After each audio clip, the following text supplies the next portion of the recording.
बिस्मिल्लाहिर्रहमानिर्रहीम, अस्सलाम वालेकुम। मैं शाहिद सकलैन हूँ। आप मुझे मेरे यूट्यूब चैनल फेसबुक पेज पे देख रहे हैं जी। 19 फरवरी है और आज दिन है बुध का। वालिदैन बहुत बड़ा असासा होते हैं। अल्लाह ताला ये इनको कायम रखे। जब तक ये घरों में मौजूद होते हैं तब तक हमारे घरों में बरकत रहती है, और जब ये घरों से चले जाते हैं तो शायद बरकत भी उड़ जाती है। अनफॉर्चुनेटली जब ये चले जाते हैं तो हमें एहसास होता है कि हमने इनके साथ कोई अच्छा नहीं किया। जो हमें करना चाहिए था वो हमने नहीं किया। चाहे आप जितना भी कर लें, आप उनकी अच्छाइयों का, उनकी भलाइयों का सिला नहीं दे सकते होते। लेकिन अनफॉर्चुनेटली हमारे मुआशरे में बहुत सारी ऐसी चीज़ें हो रही हैं, बहुत सारे ऐसे मामलात हो रहे हैं जिनको देख के आप परेशान हो जाएंगे। कराची डिफेंस फेज़ 2 का वाक़या आपके सामने रखता हूँ, और मैं रिक्वेस्ट करूँगा आप सब लोगों से, जिनके वालिदैन बूढ़े हैं उनसे भी, और जो बूढ़े वालिदैन हैं उनसे भी, क्योंकि उनके हवाले से भी मैंने आगे चल के थोड़ी सी बात करनी है। ये टू वे ट्रैफिक है, वन वे नहीं है। तो इसलिए ज़रा आपने ये खबर सुननी है, मैं आपके सामने खबर रखता हूँ। ये वाक़या हुआ है कराची डिफेंस फेज़ 2 में, बड़ा खौफनाक वाक़या हुआ है। एक शख्स की एक अपार्टमेंट से 7 दिन पुरानी लाश मिली है। वो शख्स कौन था, इसकी डेथ कैसे हुई, उसके बेटे ने पुलिस वालों को क्या स्टोरी सुनाई, आप भी सुने। खौफ का शिकार हो जाएंगे आप कि ये सब कुछ चल क्या रहा है। आपको जैसे पहले बता चुका हूँ जी, पुलिस को इत्तला मिलती है कि जी अपार्टमेंट है, और वहाँ पे जो है एक शख्स जो है जिसकी उम्र तकरीबन 55 ईयर्स है, उसकी डेथ हो गई है। पुलिस जब मकाम पे पहुंचती है तो ईदी की एम्बुलेंस ऑलरेडी पहुंच चुकी होती है। वहाँ पे पुलिस की मुलाकात एक शख्स से होती है जो ये बताता है कि वो इस जो है आसिफ रज़ा वल्द यूसुफ रज़ा का बेटा है। ये वाक़या है जी डिफेंस फेज़ 2 13 कमर्शियल स्ट्रीट के करीब एक रिहायशी फ्लैट का। अब पुलिस जब इस लाश को देखती है तो ये लाश तकरीबन, जब इसको शिफ्ट किया जाता है हॉस्पिटल, तो हॉस्पिटल वाले ये बताते हैं कि जी ये लाश तकरीबन कोई 7-8 दिन पुरानी लाश है, इसकी डेथ को तो 7-8 दिन हो गए हैं। पुलिस उस शख्स से पूछती है आप कैसे बेटे हैं, ये आपके वालिद क्या थे और क्या करते थे, और आपने आज क्यों इतला दी है, अब्बा तो आपका 7 दिन पहले का मरा हुआ है। वो शख्स जो कहानी बताता है ना, वो आपने ज़रूर सुननी है। ये शख्स ये कहता है कि जी मैं, मेरी वालदा और मेरी बहन, हम बैरून मुल्क होते हैं। मेरे वालिद इस अपार्टमेंट में अकेले रहते थे। हम बैरून मुल्क से आज ही वापस आए हैं। मेरी वालदा और मेरी बहन किसी काम से इस्लामाबाद चले गए हैं। उनकी फ़्लाइट ऐसे ही थी कि मैं यहाँ कराची ड्रॉप हो गया और वो आगे इस्लामाबाद चले गए हैं। मैं जब अपार्टमेंट पे आया तो मेरा वालिद इस अपार्टमेंट में अकेला रहता था। मैंने दरवाज़ा बजाया तो वालिद ने दरवाज़ा नहीं खोला। मैंने आपको भी इत्तला दी है और मैंने ईदी वालों को भी इत्तला दी है।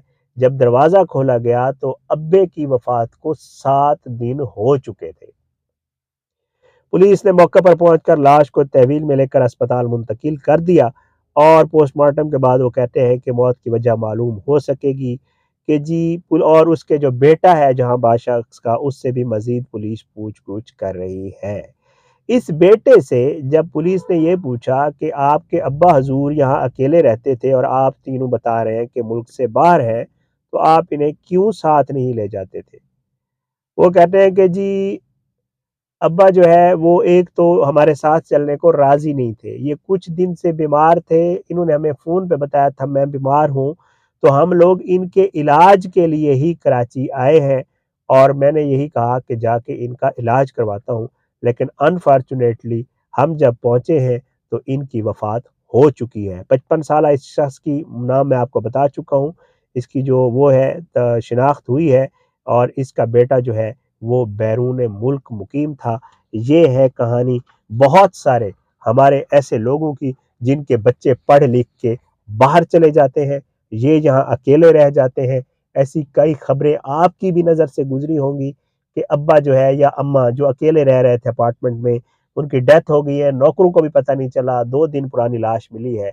ये है वो अफ़सोसनाक हमारे मुआशरे का अलमिया, जिसने, ये जो हमारा जॉइंट फैमिली सिस्टम होता था ना, बड़ा मजबूत होता था। बाप बच्चे नहीं है, घर पे बीवी नहीं है, शख्स अकेला है तो उसका भाई, उसकी भाभियाँ, उसके भतीजियाँ, उसके भतीजे, उसके भांजे, कोई तो मौजूद है कि वो मरने वाला हो तो कम से कम उसको अस्पताल लेके जा सके। लेकिन अफ़सोस کہ ہم نے یہ جو الگ فیملی سسٹم شروع ہو گیا ہے، مجبوریاں بھی ہیں، ظاہری بات ہے، الگ رہنا بھی پڑتا ہے، اس میں کوئی دو رائے بھی نہیں ہے۔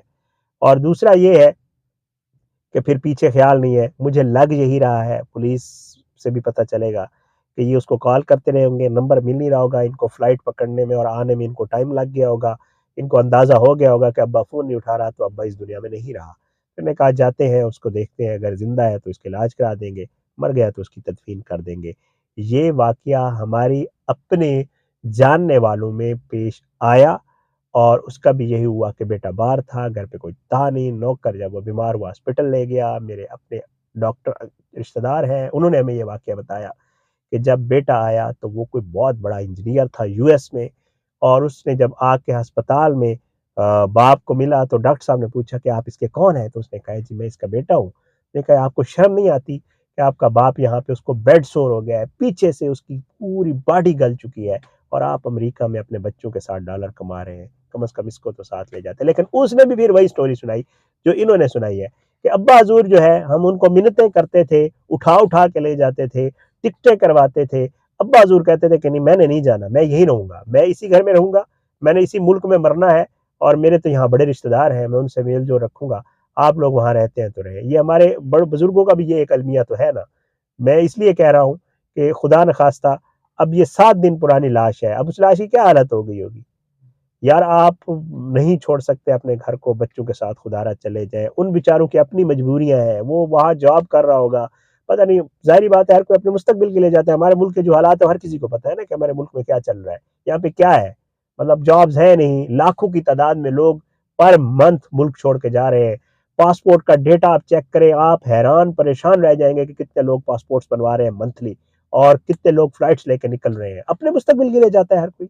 بچے یہی کرتے ہیں۔ آپ کے گھر میں اپنی فیملی کتنے لوگ ہوں گے جو باہر چلے گئے ہوئے ہیں، کتنے لوگ ہیں جو سیٹل ہو گئے ہیں وہاں پہ، تو کوئی بچے اگر سیٹل ہو گئے ہیں تو یار چھوڑو اس جگہ کو یار، آپ نے کیا کرنا ہے یہاں مر کے، پھر ایسے ہی مرتے ہیں آپ کی موت کے اوپر نہ بچے بیچارے آ سکتے ہیں یہاں، آپ کے مرنے کے 7 دن بعد بچہ پہنچ رہا ہوتا ہے، وہ پوری زندگی اس ملال میں مبتلا رہتا ہے کہ یار میں نے اپنے والد کے ساتھ ٹائم نہیں گزارا، میں نے اپنے والد کی علاج نہیں کروا سکا، میں اس کی موت کے 7 دن بعد پہنچا ہوں۔ اس بیچارے کو بھی ساری زندگی یہ دکھ کھاتا رہتا ہے، لیکن ادھر اس کی اپنی مجبوری ہے، ادھر آپ نے اس کے ساتھ جو ہے کام کیا ہوا ہے۔ تو یہ ٹو وے ٹریفک جو میں نے شروع میں بات کی تھی نا، دراصل یہ ہے، کچھ ہماری طرف سے ہوتی ہیں کوتاہیاں، کچھ پھر والدین کی طرف سے ہوتی ہیں، یہ مل کے جو ہے اس طرح کے سانحات کا سبب بنتی ہیں۔ بہت افسوسناک واقعہ ہے، اللہ تعالیٰ اس کی مغفرت فرمائے، اللہ اس کے بچوں کو صبر دے، اور اللہ تعالیٰ ہدایت دے ہمیں بھی، اولاد ہوتے ہوئے بھی، اور ہمارے والدین کو بھی والدین ہوتے ہوئے، کہ ان دونوں معاملات کو سارٹ آؤٹ کر سکیں۔ بہت سبق آموز کہانی تھی، میں نے کہا آپ کے ساتھ شیئر کر دوں۔ اجازت دیں، اگلی ویڈیو میں انشاءاللہ ضرور ملاقات ہوگی، اپنی دعاؤں میں یاد رکھیے گا۔ اللہ سب کو اپنی زمان میں رکھے، اللہ سب پہ اپنا رحم و کرم کرے، اللہ سب کے والدین کو باخیریت و عافیت رکھے، ان کو صحت و تندرستی سے رکھے، جن کے اس دنیا سے چلے گئے ہیں میرے سمیت، اللہ ان کے والدین کی مغفرت فرمائے، دعا کریں سب کے لیے۔ اجازت دیں، پاکستان زندہ باد، اللہ حافظ۔